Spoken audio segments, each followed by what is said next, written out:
L'histoire du soi commence par la totalité. Nous naissons en tant qu'êtres unifiés et existent dans un état de complétude originelle. Cependant, à mesure que nous grandissons et développons un sens du lewa, cette totalité se fragmente. Carl Jung décrit ce voyage comme l'ego-soi. La première moitié de la vie est un mouvement à l'éloignement du soi, et la seconde moitié un retour vers lui. C'est le processus de séparation et de réunion. Une dynamique façonne tout l'arc de notre vie. Jung écrivait Ewa. Le soi n'est pas seulement le centre, mais aussi toute la circonférence, qui embrasse à la fois le conscient et l'inconscient. Yol, il est le centre de cette totalité, tout comme l'ego est le centre de la conscience. Le soi est le tout, mais l'ego, notre sens de l'individualité, n'en est qu'un fragment. Les problèmes apparaissent lorsque l'ego domine, agissant comme source unique de notre identité. Ce faisant, nous méconnaissons les profondeurs vastes et mystérieuses de l'inconscient. Cela crée une psyché déséquilibrée, conduisant à ce que Jung appelait la dissociation psychique.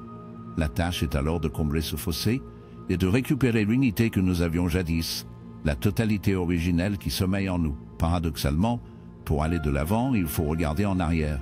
La totalité n'est pas une régression vers l'enfance, mais une reconquête de l'unité enfantine. Pourtant, cette reconquête comporte des pièges.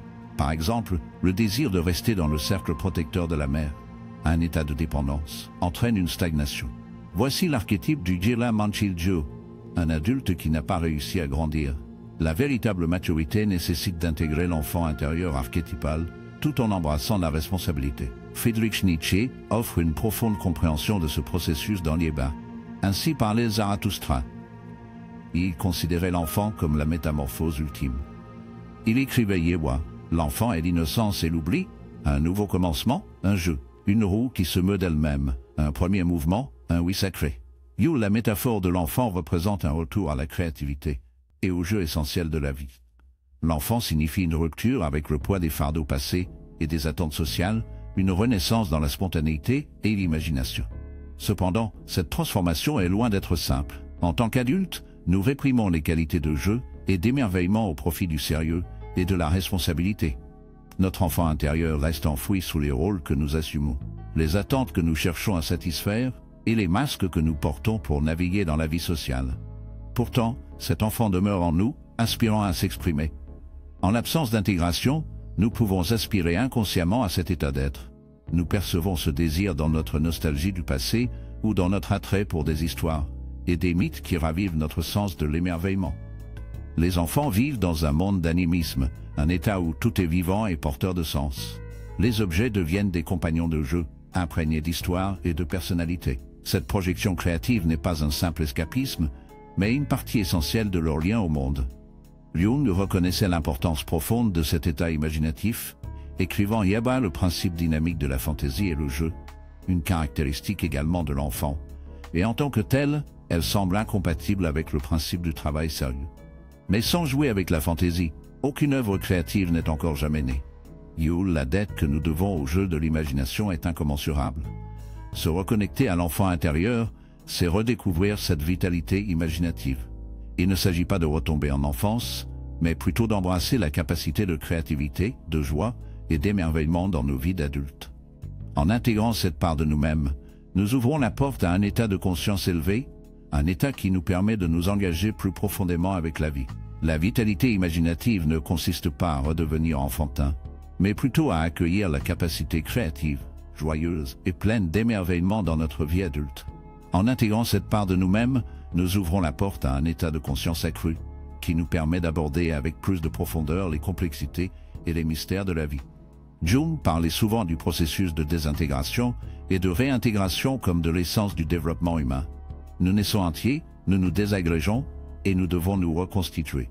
Ce chemin est la voie vers la réalisation de soi, où nous ne redécouvrons pas seulement notre complétude originelle, mais aussi la transformons en quelque chose de plus profond. Cette transformation n'est pas immédiate. Elle demande effort, patience, et ce que Jung appelait le travail intérieur. La sagesse ancienne souligne également l'importance de la discipline dans ce processus. Dans Le secret de la fleur d'or, un texte taoïste, il est écrit Yeba. Ce n'est qu'après 100 jours de travail constant que la lumière devient authentique. Ce n'est qu'alors qu'on peut commencer à travailler avec le feu spirituel. Car la lumière, dans ce contexte, représente un état aigu de conscience, qui nous permet d'illuminer les parties plus sombres et inconscientes de nous-mêmes. Jung reprenait cette idée en déclarant les bas. Il est grand temps de comprendre qu'il est vain de louer la lumière et de la prêcher si personne ne peut la voir. Il est bien plus nécessaire d'enseigner aux gens l'art de voir. Joe, le chemin vers la plénitude n'est pas linéaire. Jung le décrivait comme une circumambulation, un voyage en spirale autour du soi. Chaque expérience, chaque émotion, chaque défi que nous rencontrons est une étape de plus vers le centre. Jung lui-même trouvait du réconfort dans cette prise de conscience. Écrivant Yeba, j'ai commencé à comprendre que le but du développement psychique est le soi. Il n'y a pas d'évolution linéaire. Il n'y a qu'une circumambulation du soi. Yo, cette compréhension m'a apporté de la stabilité. Et peu à peu ma paix intérieure est revenue. S'aligner avec le centre, c'est trouver un soulagement face au chaos de la vie, à l'anxiété, à la souffrance et à la poursuite incessante de buts extérieurs. L'argent, la célébrité et le pouvoir appartiennent au pourtour de la roue. Le centre offre stabilité, paix et transcendance. Au bord se trouve un roi qui traverse sans fin des états de pouvoir et de perte Yeba. Je règne, j'ai régné, j'ai perdu mon royaume et je régnerai. You, au centre de la roue se tient le Christ, symbole du soi. Le message est clair, vivre au bord. C'est être à la merci de l'imprévisibilité de la vie. Demeurer au centre, c'est trouver la véritable liberté. Les anciens Grecs avaient un terme pour cet état d'équilibre intérieur apathé. Ce n'est pas de l'apathie, mais un état profond de tranquillité où l'on reste indifférent aux événements extérieurs. Les stoïciens valorisaient aussi cet idéal, enseignant la dichotomie du contrôle, se concentrer sur ce qui dépend de soi et lâcher prise sur ce qui ne dépend pas de soi. En observant les événements tels qu'ils sont, plutôt que par le prisme de nos désirs ou de nos peurs, on peut trouver une certaine paix au milieu des turbulences de la vie. Pourtant, comme tous les états d'alignement, l'apathie est temporaire. Ce n'est pas un état permanent, mais une harmonie fugace, un moment où l'ego s'accorde avec le soi. Cet alignement nourrit l'âme et offre un aperçu de ce que signifie être entier. Ceux qui ne parviennent pas à cet alignement restent piégés au bord de la roue, pris dans des cycles d'anxiété et de souffrance.